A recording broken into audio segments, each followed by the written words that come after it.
Did we get them? Crushed it. Top one's up. Boom! Here we are. Well, welcome everybody. It's Monday Night Live Yes. with Kate Semmens, Dean The best Nixon, night of the week, right, guys? Come on now. TurningLeaf Wellness Center. We are Turning Leaf. We're so excited to be with you again tonight. Last week was so fun. Yes, it was great. And you guys have been phenomenal about it. Thank you so much for all the likes, all the shares, all the comments. It doesn't get old, that's for sure. That's true. And the coolest part about it for me is it really just helps us spread our message from here at Turning Leaf. Yes. That continual personal growth, emotional enrichment, and just love.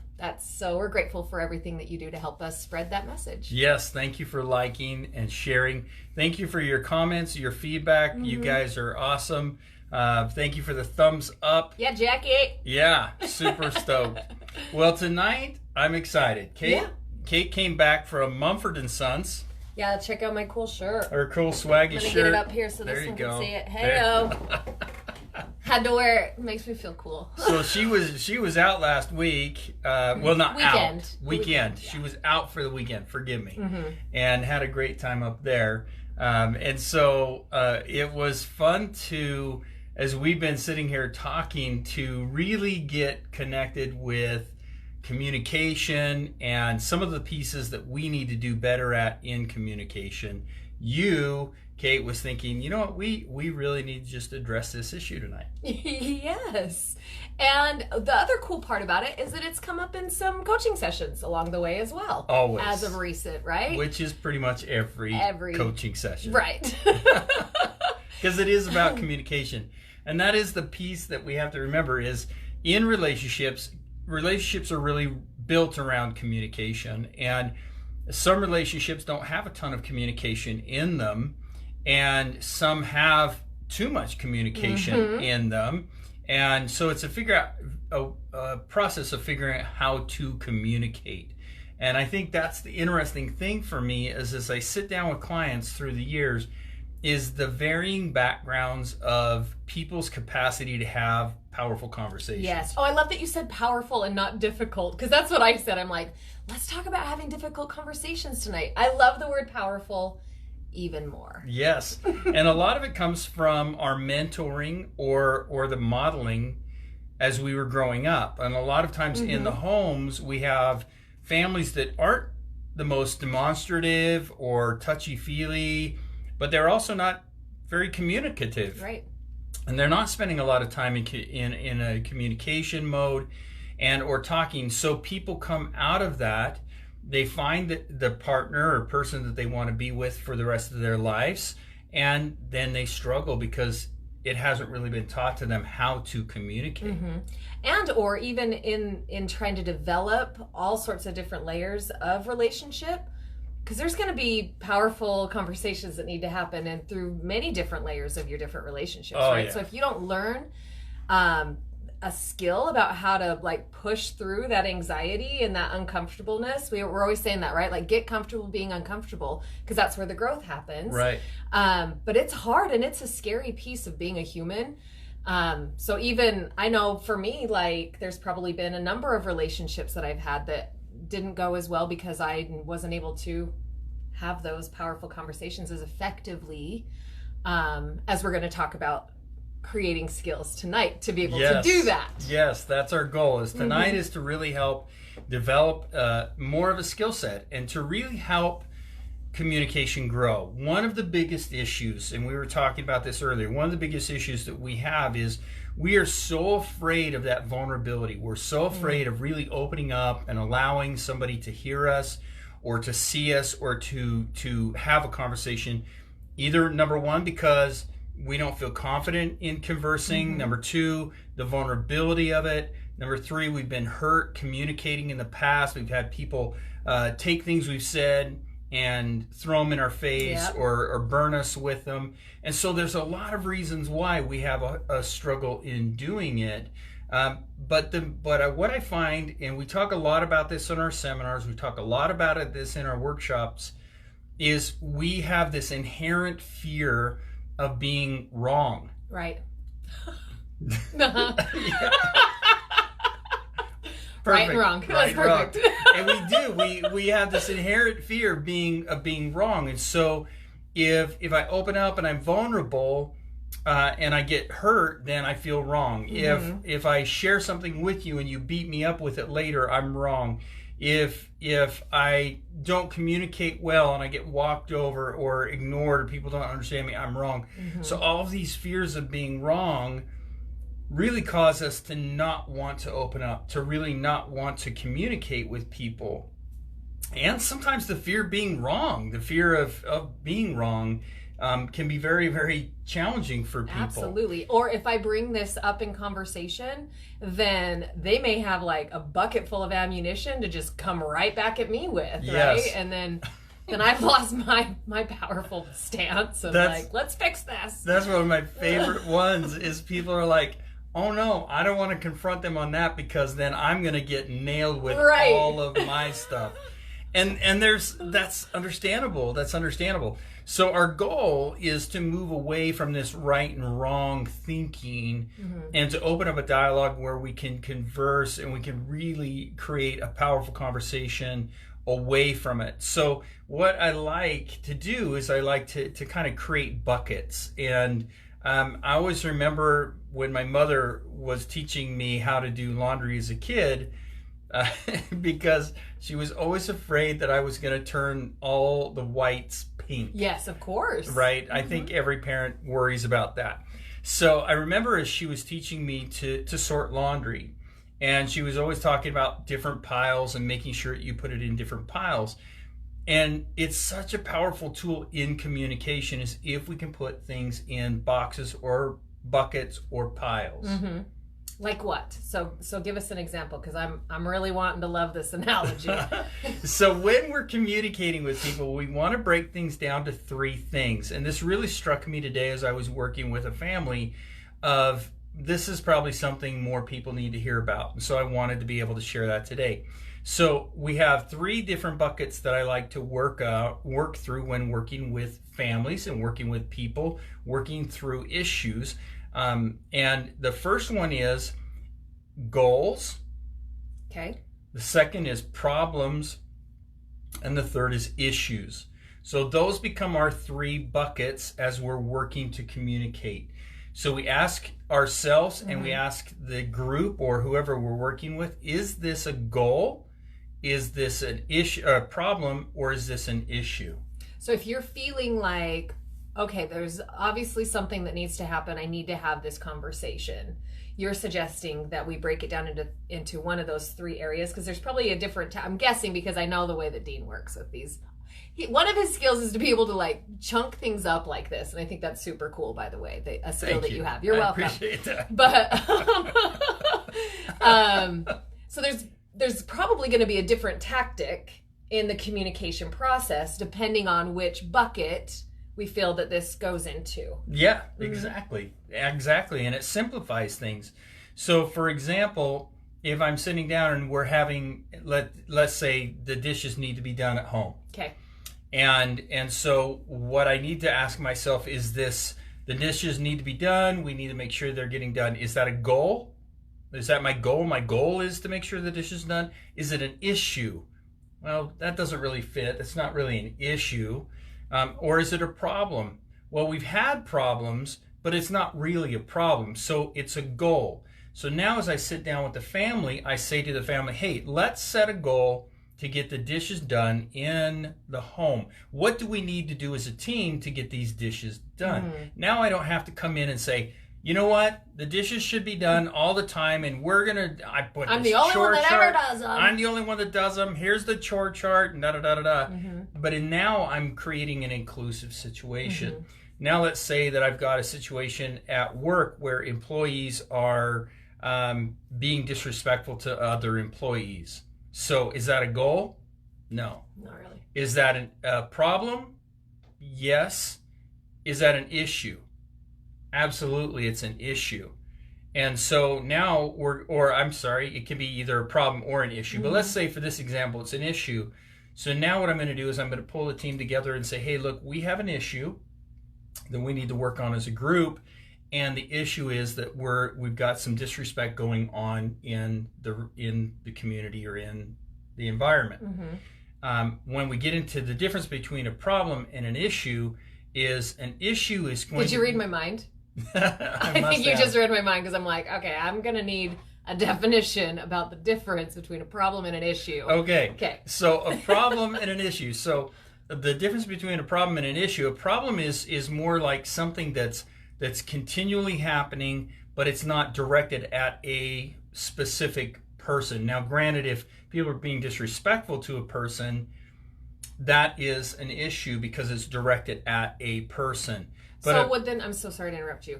I'm just trying to understand. No, you're not. You're never sorry know, for I really interrupting am, me. though. I'm just trying to understand. Would a problem be something that is just like a cultural norm, like even in a family, right? Or in a business, like just something that has become the norm that isn't really working? Right. So that would be the problem. Like yes. A problem. It could be a problem. So another problem could be that we're not. People are struggling getting things completed. We're not getting things moving in the company in the direction we need to go. So it's more of a problem that's arising. So that we're struggling with morale. That tends to be a problem.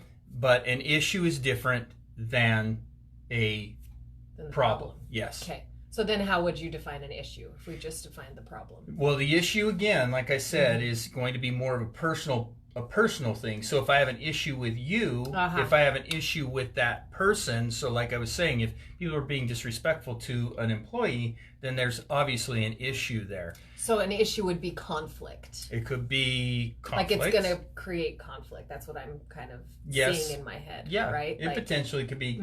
And whereas the problem is just going to be this thing that's just not really working. Right. Whereas an issue is going to be conflictive. Yes. Okay. Yeah, we'll go with that. I can get on board with that. You can get on board? Choo-choo. I'm on board. Oh, look, see? Interrupting a problem. Laura, is it a problem or an issue? You just threw me under the bus. Is interrupting a problem?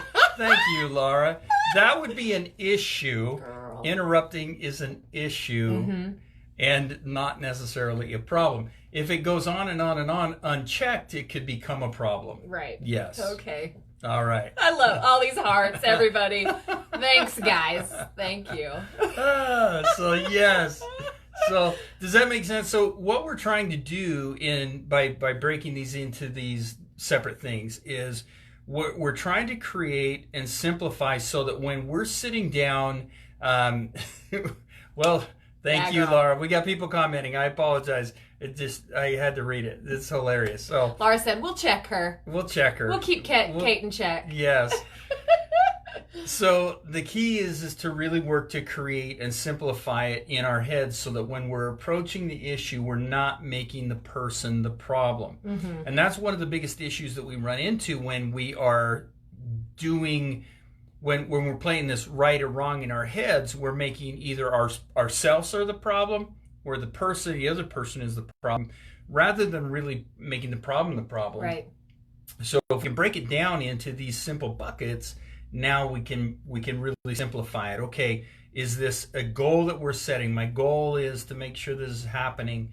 And this really works well with teams and those situations, but it also can work well for us individually. Yeah, I think so as well.